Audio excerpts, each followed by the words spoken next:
Welcome, everybody, to another exciting day here on Under the Canopy. As always, I am Russell over at DGP, and with me, as always, my partner in crime, Marc Goldberg, arborist and author extraordinaire. Hello, Welcome, sir. Mr. Russ. How are you? I am good.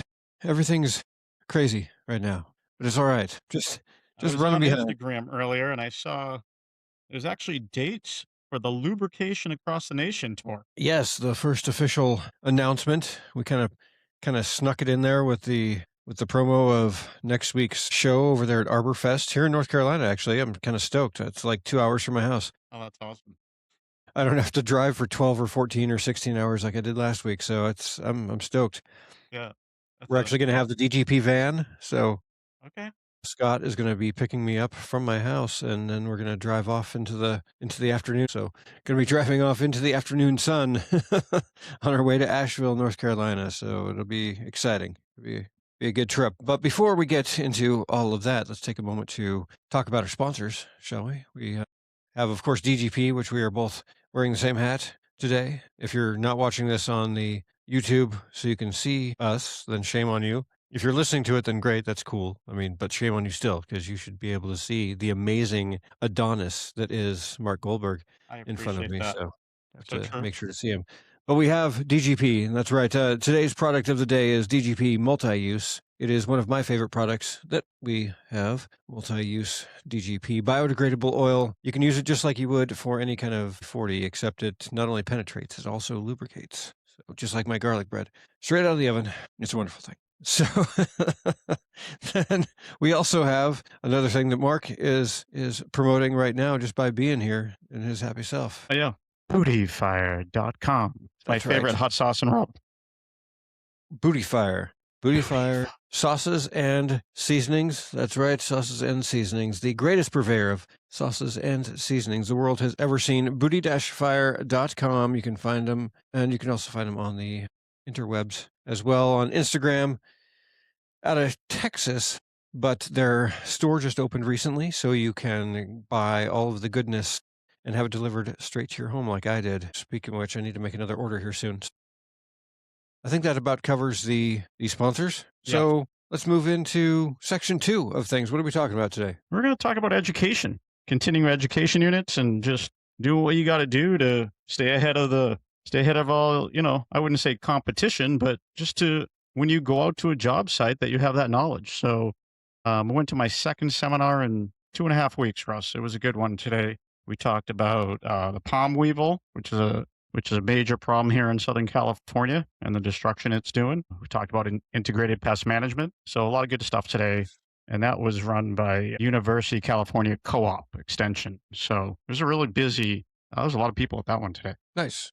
And as an arborist, you have, much like a lot of other trades, there is continuing education involved in that. And how many CEUs do you need Sure. to keep current? Yeah. So I'm what I would call a regular arborist. There's different levels of arboriculture, but in the International Society of Arboriculture, traditional arborist, which is a general arborist, that's 30 CEUs for every 3 years. So 30 hours of continuing education hours. If you're a ISA certified master arborist, I think it's over 60.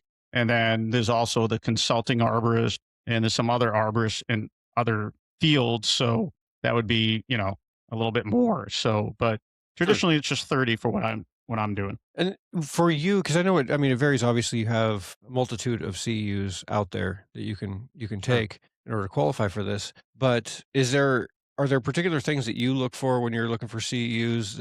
Are you looking for more unique ones you haven't done before? Are there some that you use to brush up? How do you Sure. kind of go about that 3-year period? Yeah, like yes, I want to go to ones that I do tend to go to the same ones. I try to follow certain speakers or certain genres. I will say, like with the palm weevil for me, and the way it affects Southern California, especially here in San Diego, that's something I want to know, that I have all the information on what's going on with the palm weevil, what's changed. So, there's certain chemical applications that you can apply to the palm tree that will, I would say, slow them down, but nothing officially yet has really stopped them. Mm. They used to just be in the Phoenix species. So we'll just say the date palms, the Canary Island date palms, Phoenix robellini, which is a smaller statued palm. But they have worked their way into other palm trees out here, into queen palms, into king palms, into Mexican fan palms. So they started just in a certain genus of palm trees, but now we're seeing them kind of all over, which is kind of scary if you're in a location where there's a lot of palm trees, because this is the challenge with the palm removal right now is even if you don't know when to get ahead of it. And you just don't want to apply chemical to Sure, sure. stop them, but at the same time, if the chemical is not in the palm tree and they start kind of munching on it, by the time you get in the chemical, it's usually too late. They work that quickly into the tree, so Yeah, it's into kinda the like a palm tree. catch-22 in that aspect. Yeah, so it's tough, and we'll see where it has slowed down a little bit, but there's still no quote unquote cure for it. Gotcha. Have they have they looked into I'm not familiar with the weevil, have they looked into doing any kind of because obviously chemical is part of it. Have they done any research into breeding as far as being able to breed them out? Like they have some other, other bugs and beetles where they've basically created sterile versions of that pest? Great question. I don't have the answer, but I would love to get someone on here to be able to answer that or at least get us closer to that. But as far as I know, what I'm hearing as of now, no, that's not been done. Gotcha. Yeah, it's something it has always intrigued me, the different applications, but that one is I've always found kind of cool because it's obviously a way, it's almost like an organic way of doing things in a sense that you don't have to, use chemicals as much to treat a problem. Yeah, 100%. As far as I know, there isn't that option right now, but it would be cool if there was. And hopefully, maybe sooner than later, that, something down the road that is an option. I think when it comes down Sure. to integrate pest management, well, the last resort is chemical applications. You're always looking at you start with the soil, irrigation challenges, overwatering. Is the soil, something we can do to the soil? Can we, you're looking at different options before can we prune? But you want to go, before you actually have to put chemical down, it is the last resort when it comes to integrated pest management. So, Sure. I think back in the day, many moons ago, it was like, hey, just, throw chemical down. But, we're way beyond that in this day and age. And that's good. I mean, the last thing you Yeah. want to Oh do is yeah. just be Absolutely. spraying for spraying. Things have definitely changed. Mindsets have changed. The way people, taking the whole picture now and what we can do compared to before, where it's just, hey, we'll just throw chemical down. We are moving in the right direction. Is there is challenges like with the palm weevil. Sometimes it's just like is not an answer, but people are working hard to try to figure it out for sure. Yeah. We've moved past the days of like back when they used to use DDT to fog for mosquitoes at the beaches, and you'd see the pictures of kids and whatnot running behind the fogger machines playing in the fog. DET. Not good. Not good. This is not good. Or when they used to, I remember they did I mean, not I wasn't born yet, but back in that same kind of time frame, I remember reading about how they would do the basically more or less crop dusting, but they would do it over actual like cities and whatnot, and they would tell folks to make sure that they had their cars in their garages or under a carport because the stuff that they were spraying or dumping from the planes would harm the paint on the cars, but it was perfectly okay for people to be out and about. Put your car in the garage, but you can walk around. It totally makes You sense for us. you can walk to work today, but keep your car in the garage. You can breathe it in, but just make sure you park your car in It's the just garage because it will take crazy. your paint off. Yeah. But I mean, like you said, to your point, we through education, of course, we, are learning more and more. And we've become a little less reliant on just the pump and dump scenario of just, oh, okay, we'll just did we put enough chemicals? No, it's still there. Okay, put more, and just continuing to do it. We actually start looking for different ways to do it and then have that continuing education where you have updates and it's not just you have a conversation about it once 5 years ago and no one really thinks about it anymore, so that's good too. Yeah, no, I mean, from the chemicals to pruning standards, it's changing. It's constantly changing. So as an arborist, you do want to go to those seminars every year, or you want to, get on and read something out of, well, we have the Western chapter, International Society of Arboriculture magazine. You can get a CU when you get the newsletter, the magazine, the ISA magazine that comes out. You can get a CU, and they have great articles in there. But you definitely want to read as much. You want to talk with other arborists in the industry. You want to see what's going out there. You want to learn. I mean, at one point, it was normal to top a tree, just go up to it and just what we call hat racking. Oh, sure. And you come around, go, what happened, and then through education, right? People are like, yeah, that's not good. It's not a good thing, right? So, Imagine that. Like, but what do you people would mean? do it. It was very common, right? Sure, yeah, yeah. Remove all the branches. We're not going to have any problems. They do it So here still down in the South. That's I very just saw common. it. I just literally just saw it the other day. And the fact that it still is happening tells you we need to continue talking about it. It's not like it was. It's not even close to it was 20 years ago, even 25 years ago. I mean, but people are still doing it, right? And so Sure, yeah. there's another generation coming in, and if they don't go to seminars or they're not an arborist, they don't have an arborist on staff, they're going to still do the stupid. You know what I'm saying? It's just, and they think it's Well, okay, because they show up and they're going to do it for, we got me in another conversation where we can talk. Why can someone do it for $500 and the next guy is charging, 2,500? It's called because they're a licensed contractor and they have a certified arborist on staff and they're insured and they pay workman's comp insurance. I mean, it's just, but it's they have a amazing. truck with a logo on it. Yeah, we got instead of, a few guys showing up and that's what they are, a few guys showing up and they're just butchering trees. And it's Oh, we yeah. have evolved for the better in our industry and it's great to see it change for the better, but we still have those characters out there that are doing us all a disservice. So yeah, I'm a big fan of going as many seminars as I can, supporting those seminars, and just talking to other arborists in the industry so we can at the end of the day that, we can leave the landscape better than it was before. Oh, yeah, absolutely. I mean, here they have the one of the things I noticed when I first moved down here is what I've begun a term. I haven't heard anybody else use the term, so, feel free to use this one if you like. But I call it front yard bonsai because that's what it reminds me of because they'll take oaks and maples and they'll like things grow out and then they'll hack every limb off the thing until it's Yeah. basically just trunk and then and then let it grow out again and just repeat the process every couple of years. And so all you've got is like this really fat trunk with these tiny little spindly I'm like, are you, just get rid of the tree if that Please. I mean that's not doing anything. It's not creating any shade at that point. It's not I don't know. It's weird to me that people do it and think that it's somehow a good thing. Just Yeah, no, odd. and it's still being done, which is even crazier, right? Obviously not like it used to be, but it's still out there and it's still prevalent, and that's again another example of why these seminars and these education units are so important. And if you own a company, you're running a company, um, just educating your team, right? Because it's not only good for you as the business owner, right? It's good for the landscape, the properties you're taking care of, obviously. But like in most trade, these folks, after they leave work, they do side work, right? So if they're educated, when they do side work, they do good work, So they're not out Yeah.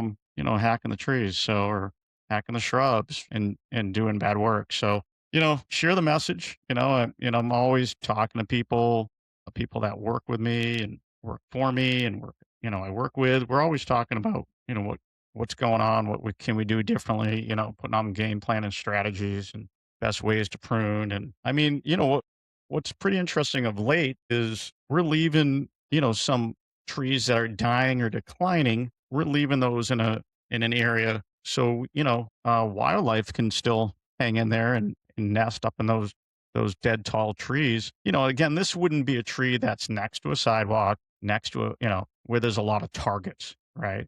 The tree risk Sure. Yeah, assessment yeah. qualification through the International Society of Arboriculture talks about this, and there's risk levels, right? You got high risk, you got low risk, right? But at the end of the day, it's about targets. And the less targets you have, you can there's less risk. So if you have a large urban, we'll say an urban forest where there's a lot less people walking around and you want to leave a tree for wildlife and it's dead, but it's bringing in wildlife. It's a good place has a lot of nests and stuff, or it nests every year. And if you can leave it, that's great for the wildlife. So trying to leave things as natural as possible, if you can.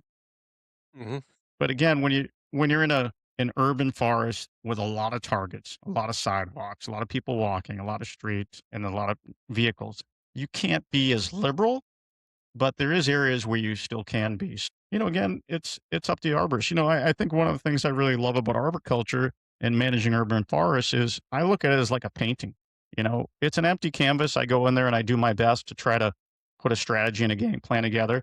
And in a few years, that is what describes me is how I would manage an urban forest. And I can tell what tree companies work in what areas throughout the city. I know that sounds a little crazy. I can tell how certain arborists think or what type of pruning they do, or is someone a sometimes they're very aggressive tree pruners. Sometimes they're really not pruning much, and sometimes you don't need to, but that's what I enjoy about it. You can tell who's pruning, at least on the commercial side of things. On some commercial properties, I can go in there and kind of see who's been in there. And some jobs are managed really well. There's a lot of great arborists out here in San Diego and Southern California. But, there's some dudes or dudettes not doing justice out here. And, I want to get them to a seminar. I might have to pick them up and bring them. But, Right. and that's everywhere, but at the end of the day, it's just trying to work with the other, I don't think we have, I always tell people the only competition you have in business is yourself, right? And I have a lot of great relationships with other tree companies and other people in municipalities and other arborists. And it's just a wealth of information out there we can share with each other. We can all help each other out. So I don't feel like there's a quote unquote competition against each other, right? So it's good. We can learn a lot just from, speaking to each other. So, and that's from everything. That's from, the landscape side of things and the tree care side of things, but it's also the equipment side of things. Hey, did you use, what truck do you drive? You've been using this lift for a while. How's it work for you?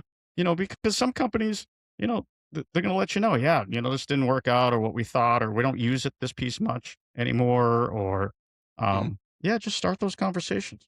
Well, that's all the other side of education, right? I mean, you have the classroom style of education in the industry, but then you also have the experience education where you can talk to those people who have done it longer or have done it differently than you have, and you can get some education from them, and there may not be CEUs in the aspect of something you can check a box with, but Sure. at the same time, you can continue to learn. And I think it's, I don't know. I've always had to hang up on when I talk to folks who aren't into the education side of it because it doesn't make sense to me. If you consider yourself a professional, why would you not want to continue your education? And not just in this idea of CEUs and hitting a certain amount, but I feel like if you're doing it right, then you really, you're going to get to your 3 year time and look back and go like, wait, I have like 40 something CEUs, like you're not even going to really keep track of it and then be Yeah. like, oh, it's 3 years coming up. I got to hurry up and get, 5 or 10 more. Like if you're doing it the way you should be as a professional and constantly learning and constantly striving to be better, then you really shouldn't have to worry about how many you've got in that period. Don't you think? Yeah. You nailed it, man. That's 100%. I think the last cycle, so I just, every 3 years, I re up my certification. I was probably over 70 to 80 and I only needed 30. Yeah. You get so many, you're like, oh man, I'm good. Usually I'll usually get up to 25 to 30 within my first year. And I do it at a level with intentionality, probably because I'm just like OCD, but it's like, I want to get all my CUs, right? Because I don't want to Oh, worry about sure, it in sure, year and sure. two and three. But what happens is, okay, now I get all my CUs in year one and a half, but you're still going to go to the seminars. I'm still going to go to the seminars no matter what. So I don't know why I got to change my mindset, but usually usually I'm double by the time it comes to re-up. And I think most folks are, and you're 100% right. Just go to those seminars and learn. If you're a professional and you're calling yourself an arborist, you should have plenty of CUs and you should have a lot of great relationships. You should be networking. You should be talking to other folks in the industry.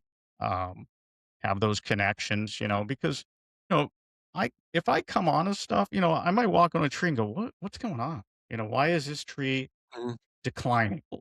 I'll also check in with my um, direct supervisor who's an urban forest and go, hey, what do you think? But I'll also make a few calls to other folks on the private sector side of things and reach out to them and say, hey, what are you seeing out there? Are you seeing this in this tree species? And they'd be like, yeah or no, or hey, did you see if where the tree was planted? Is it near the coast? Is it not near the coast? Because this tree species, they're putting a lot of them on the coast and they're not doing well. They don't like that, that mist in the morning, right? They're not Right. thriving Yeah. well. They're getting powdery mildew. They're getting, so we have these discussions, and just having those discussions, you're sitting there learning, right? So you never stop learning. And then maybe that tree wasn't a good selection, or that makes sense. So yeah, we're always, that's what I look. There's a lot of reasons why I've been an arborist for so long, but I think one of the main ones is just that you build these great relationships and you don't stop learning. And, you know, I love trees and I love landscapes and I love taking care of people's landscapes and trees. And it's my responsibility. People ask me, that's my job to take care of the the urban forest. So if I don't have the answer, I'm gonna find it for them. And that's why between these seminars and between building these other relationships up with other folks in the industry, you can come up and create a solution. Well, it's interesting because I was at I was at Arbor Expo just recently, and up in Minnesota. I hadn't been to that show before. Very very heavy on the education side of it. A lot of classes going on, and a lot of one of the cool things was a lot of kids there who were part of vocational classes Oh, that's or great. vocational programs, I should say, Okay. with various schools where they were learning horticulture. Some of them were horticulture, some of them were just arboriculture. So Oh, there wow. was a few different because there was a few different schools, right? Including actually one. There was a prison program Okay. where they were teaching arboriculture, which I thought was awesome. One of the groups of kids, I don't like I could tell that part of their I don't know if there was like a homework assignment or if they had to do some kind of presentation having, because it was like a field trip type scenario, but I was getting there was a lot of kids who were coming up and asking questions where you could kind of tell like they were planning on like remembering the conversation so they could talk about it later, kind of, you know what I Okay. mean? Like it would like questions they wouldn't just randomly ask, Okay. of, high schoolers, asking about like, why did you get into the industry or this or that, the other thing, all the, I mean, it was fun, good questions, but had a lot of good conversations. But there was one kid I remember in this group who asked me, said, what's the, what do you think is the most important part for me wanting to be an arborist, as a career. And this was towards the end of this conversation we had, a great animated conversation. And I told him, I said, remember the passion that you have now for learning about arboriculture. Because in a few years, you need to remind yourself about how you felt about it now, because there's going to be some hard days. There's going to be long days where you're going to question whether you made the right choice. Remember the passion that you had right now for learning, for knowledge, for gaining more knowledge about it, because odds are if you get worn out and you're second guessing whether you should have done it, maybe it's because you lost that passion for the educational side of it and it just became a job to you because you weren't seeking new things, and making it new. Because too many people I know go by the wayside and they get to a certain point and they kind of stop on that new knowledge side of it and they get complacent, and for me that's where I've always found the best way to reignite passions and things I've been doing if I get lackadaisical is to get back and focus on the educational side of it. It's a really great point, Russ. Yeah, that's if if you get to the point where you're not challenged anymore, then you're doing something wrong, right? Because you really got to look back the individual who's getting kind of complacent and go, like you said, why did you get into this industry? And 99 times out of 100 for people in the tree care industry, the landscape industry, they jump in it because they're passionate about landscape and tree care. And if you work for 10, 15, 20 years and longer, it's pretty easy because you start getting pulled out of the field and you become this, individual that sits behind a desk a lot more. And, Yeah. you're dealing with the business side of things, right? And so I would ask anybody who gets into that mindset where they're slowly losing their passion is just the emails can wait, right? The shut your computer off, walk away from it, and Mhm. just go walk, drive to your forest, walk into your urban forest, and you'll be reminded quite quickly why you got into this industry. And it's that simple. Look, there's days, Russ, where I'm dealing with a lot of stuff that has nothing to do with trees, zero. And at the end of the day, I'm like, what Right. happened? How is that possible? How am I stuck behind a desk for almost 8 hours? And now it's like, I won't let it happen. After a few hours go by, I'm out in the field. And then if I don't get, certain paperwork done, then it will wait till the next day. I'm not doing my job, but it's very easy to get caught up behind your desk. doing stuff that you need to do. And I respect that. But at the same time, we folks who got into the green industry didn't get into it to sit behind a desk. That's the big challenge as individuals who have a really hard work ethic and want to get everything done. Sometimes you just got to pull yourself away from that computer and go sit under a canopy. I know it sounds crazy, just do it. And, it just is it's a really good reboot. And it's a great reminder. And I'm glad you brought that up, Russ, because it's a beyond a valid point. It's 100% true. Now, it's important. Everybody gets, gets pulled back. I think everybody has to kind of recharge from time and again. And I like, your point. To your point, get if you find yourself stuck behind the desk, get out from that desk every once in a while. Have some field days. Figure it out a way to make that happen and incorporate it in your day, because you can't just do the desk No, and want to be with the trees. You got to do both. and all these look, and as you move up in the industry, which is what you want to do in your career, right? I was one of those guys that dragged a lot of brush and, drop off the mulch and, work my way up. There's days where I'm like, man, you know, physically I couldn't do it. I'll fall over, fall over. I'm too old now, but you tell yourself, man, I miss it. And you do miss it because you miss being outside. You miss working with the team. Yeah, yeah. You know what I'm saying? I mean, there's nothing. Look, I'll tell you, when you can come home at the end of the day and you're exhausted and you completed a lot of work and you took care of your client, that's really rewarding. Now, physically, you're just done, right? But there's Hmm. something when you can go home at the end of the day and you're just exhausted physically from working all day, you know, I always slept well, and I know I took care of my client. And, when you leave a desk, you don't really feel exhausted. You're mentally exhausted, right? So you really got to Oh, sure. Yeah. you gotta get out there. You gotta go meet with your teams. And I think the challenge too is with technology, the days of meeting your teams has been reduced drastically. Pros and cons. I had back in the day, I would meet my teams. I would show them each tree. I would discuss it with them. Then as I went on in the career, oh, here's a photo, right? And now it's Sure. like I'm sending you a map. I'm sending you, you got everything. You're opening up a tree record. There's pictures of that tree. There's the location. You can't miss it with all the direction on what to do. But so the technology is a good thing for the manager, production manager side of things, because you don't really have to show your crews as much anymore. Yeah, it saves you a lot of trips around driving around, but at the same time, you miss those touches, right? So even though that technology is there, still try as a manager.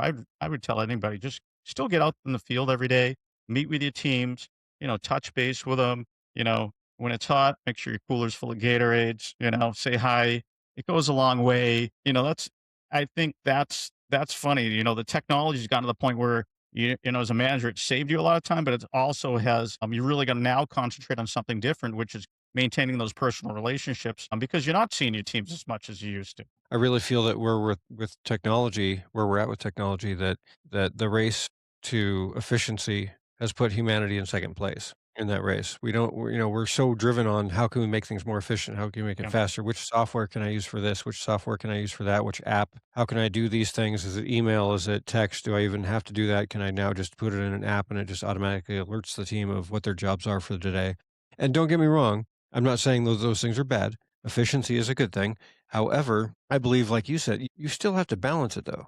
Just because the technology is there doesn't mean you have to use it 24/7. You can use it to help make your company more efficient or your job more efficient. But if you get so sucked into it that that's all there is to it is buttons and notifications and bells, then suddenly you don't have that face to face, and that face to face can be far more important than any efficiency ever will be if you let the efficiency side of it rule, because then when you lose the humanity, there's nothing else for you to draw from when it comes to inspiration, especially in this industry. I mean, we're talking about something that's a living, breathing thing. Yeah.